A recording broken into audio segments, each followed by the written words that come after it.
मुकाबला सरकार से, अपराधी से होता तो कोई बात नहीं, तो उनसे संघर्ष किया जा सकता था जब सरकार और प्रशासन अपना काम कर रही थी ईमानदारी से।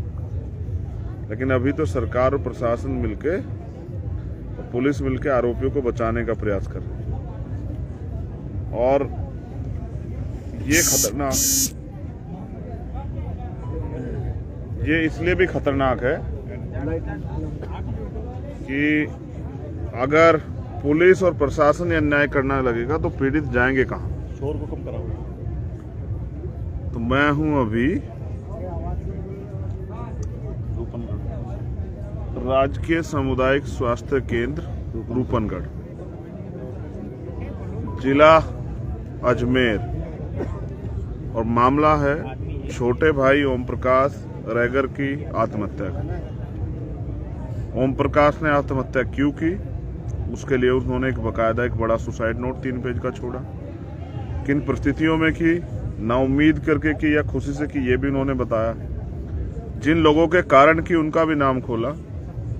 मैं भी पिछले 4 बजे से 8:30 बजे, 4.5 घंटे से मैं भी यहाँ हूँ और यहाँ के प्रशासन और सरकार का रवैया देख रहा हूँ। जब रात मैंने वो सुसाइड नोट पढ़ा तो मैंने तय किया कि सारे काम बाद में, पहले परिवार से मिलने चलेंगे और जो अंतिम इच्छा छोटे भाई ने जाहिर की है उसको पूरा करेंगे। मुझे उम्मीद थी कि इतनी बड़ी घटना पे सरकार पे कुछ असर पड़ा होगा तो सरकार ने ठोस कार्रवाई की होगी, लेकिन आपको जान के बड़ा ताज्जुब होगा कि कोई गिरफ्तारी अभी तक नहीं हुई। 25 तारीख को एफआईआर दर्ज हुई और अब तक कोई कार्रवाई नहीं, एक भी आरोपी गिरफ्तार नहीं हुआ। उसके विपरीत 25 तारीख को इनकी एफआईआर दर्ज होती है 3:30 बजे, 3:18 पे, और दूसरी तरफ जिन लोगों के खिलाफ एफआईआर दर्ज की, आरोपियों के खिलाफ, उन आरोपियों के पक्ष की तरफ से भी एक एफआईआर 5:30 पे दर्ज हो जाती है।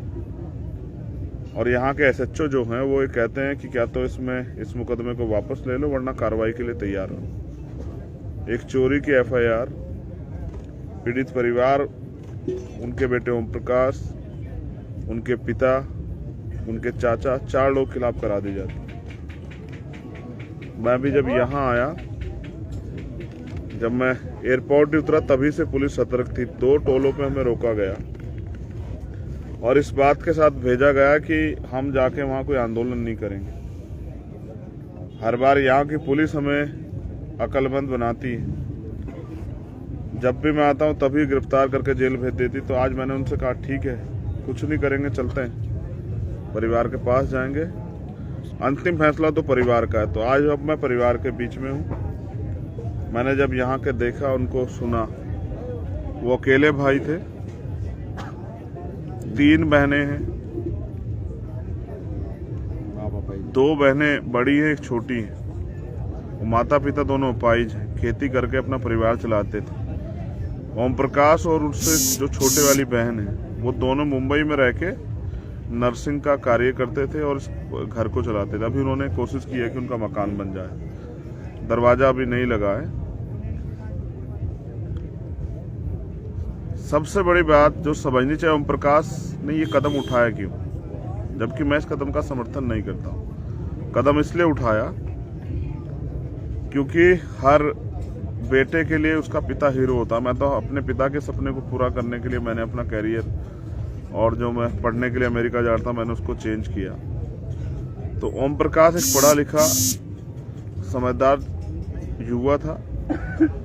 1 अक्टूबर को ही वो यहाँ आया मुंबई से काम करता हुआ, और जब उसने ये देखा कि उसके पिता के साथ मारपीट हुई सरेआम, उनको जलील किया गया, अपमानित किया गया, तो उसने कानून का, संविधान को मानने वाला, उसने अपने नोट में भी लिखा कि संविधान को पढ़ के मैंने न्याय की लड़ाई लड़ने का प्रयास किया। उसने सुसाइड नोट में भी बात लिखी थी। वो थाने गया एप्लीकेशन देने, पुलिस ने एफआईआर दर्ज नहीं की। यहाँ के मुख्यमंत्री कहते हैं कि शेड्यूल कास्ट SC एक्ट का SC कोई मुकदमा उसको दर्ज करना है, लेकिन उस दिन मुकदमा दर्ज नहीं हुआ। वो पढ़ा लिखा था और सम्मान की वैल्यू समझता था, इसलिए वो दोबारा नेक्स्ट डे गया और उसने मुकदमा दर्ज करने की मांग की। और उसने कहा अगर आप नहीं दर्ज करोगे तो हम सीनियर अधिकारियों के पास जाएंगे और हम कोर्ट जाएंगे। तब FIR दर्ज हुई, लेकिन जैसा मैंने बताया उसके 2 घंटे बाद उनके खिलाफ भी मुकदमा दर्ज हुआ और लगातार उस पर दबाव बनाया जा रहा था कि मुकदमा वापस लो वरना तुम्हें जेल भेज दिया जाए। तो जैसे मैंने कहा कि उनके पिता उनके लिए हीरो थे और अपने हीरो को बेइज्जत होते जलील होते उस बेटे ने देखा, और फिर न्याय भी नहीं हो रहा है। 25 तारीख से लेके कल तारीख